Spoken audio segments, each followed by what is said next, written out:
Yun! What's up? Ayan, kamusta mga utol? And then welcome sa video na ito. So once again, this is pa yung kaibigan ni Giko. So syempre, usapang pag-ibig na naman. Dahil ito, dagdagan ko na naman ang inyong mga kaalaman. Kasi ito ha, ang magiging topic natin sa video na ito ay gaano kahirap bumalik sa taong nagloko. Okay? Nasa situation ka ba ngayon? Nahirap ka nga mag-decide kung bibigyan mo ba siya ng second chance, ng last chance, or another chance. Yung taong nagloko sa'yo, yung taong nag-cheat sa'yo, yung taong nagsira ng tiwala mo. Okay?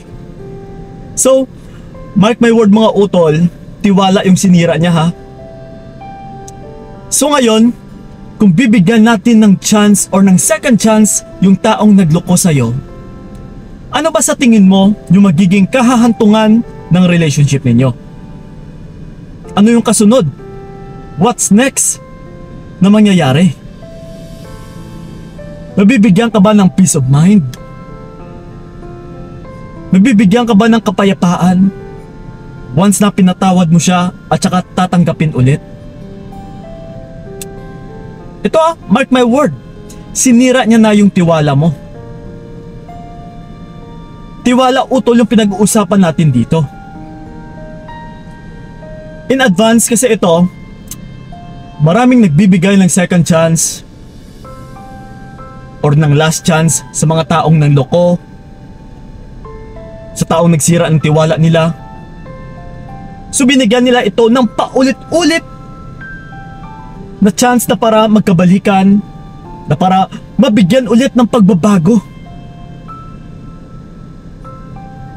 na bibigyan niya yung partner niya ng last chance para magbago pa yung isang tao. Sige, bibigyan kita ng last chance ha. Pero ito ngayon utol, yung kahahantungan ng relationship ninyo ay mas lalong lang magiging worst. Lalong lalo na kapag nasira na yung tiwala ng isa sa inyo. Ito ha, based on reality ng mga pangyayari, once kasi na binigyan mo pa ng last chance or ng second chance yung isang tao, lalong lalo na yung nagloko sa'yo, nasira na yung tiwala mo eh. So ngayon, ang magiging epekto nito sa'yo ay mas lalo kang mag-overthink.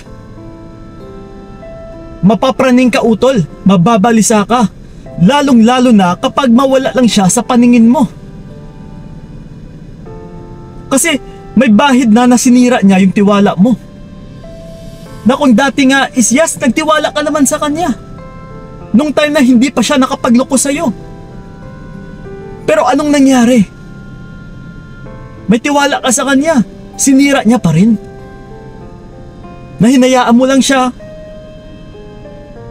Malaki yung tiwala mo sa kanya. Ito pa kaya ngayon na sinira niya yung tiwala mo? Na may bahid na utol,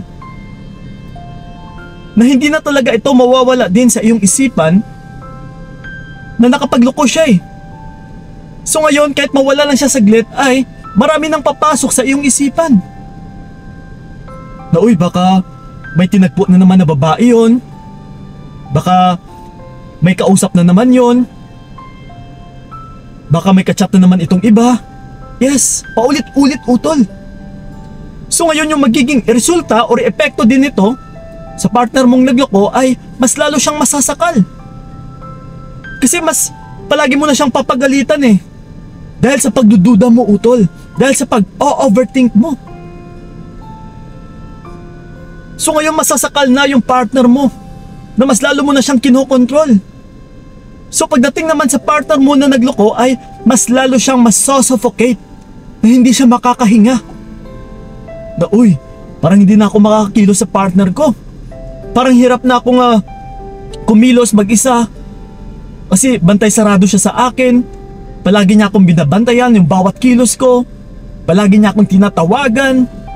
Yung tipong parang wala na akong sariling oras para sa sarili ko. Nandyan siya palagi, yes. Na isa rin itong kahahantungan utol, na binigyan mo na nga siya ng second chance, pero dahil sa pag-overthink mo, dahil sa pagkokontrol mo na sa kanya, dahil sa pagsasakal mo na sa kanya, ay siya na rin itong hihingi sa'yo. Bibigyan mo rin siya ng space. Or siya na rin itong magpapaalam sa'yo na tatapusin na lang natin yung relationship. Kasi hindi na maganda yung resulta eh. Yes. Ganyan po utol yung katotohanan ng mga pangyayari. Once na binigyan mo ng second chance yung taong nagloko sa'yo,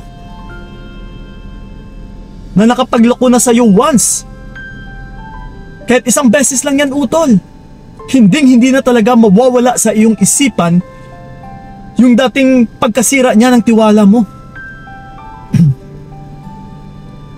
So again sa mga nagdadalawang isip dyan, kung bibigyan nyo pa ba ng second chance or ng last chance yung mga partner ninyo, pag-isipan nyo po ng maigi. Kasi ito, based in my experience na rin, na nakapagloko yung partner ko sa akin. Kasi once na binigyan natin sila ng second chance, kahit anong pilit natin utol na ibalik yung tiwala ay sobrang napakahirap po. Yes, kahit anong gagawin natin na pagkatiwalaan yung tao na ito, na ibalik yung dating tiwala mo, ay mahirap eh. Yes, kahit umaalis siya, kahit may pupuntahan siya, kahit mawala lang siya sa paningin mo, ay marami nang papasok sa iyong isipan. Mapapraning ka na. Lalong-lalo na kapag alam mo na lalayo siya ulit sa'yo, na magiging LDR kayo or maging long distance yung relationship ninyo. So yung tao na yun is nakapagloko na, and then tinanggap mo, binigyan mo ng second chance, mas lalo ka talagang mapapraning utol. Napakahirap na binibigyan mo lang ng penitensya or mas lalo mo lang tinutorture yung sarili mo. Hindi ka makakatulog, hindi ka makakain, hindi ka makapag-focus sa work mo. Yes. Dahil once na binigyan mo kasi ng second chance yung isang tao na nakapagloko sa'yo, napakahirap talaga utol. Yes, yan din po yung nangyari sa akin dati. Napakahirap ibalik yung tiwala. Kahit anong pilit ko na pagkatiwalaan yung tao na ito is wala. May bahid na eh.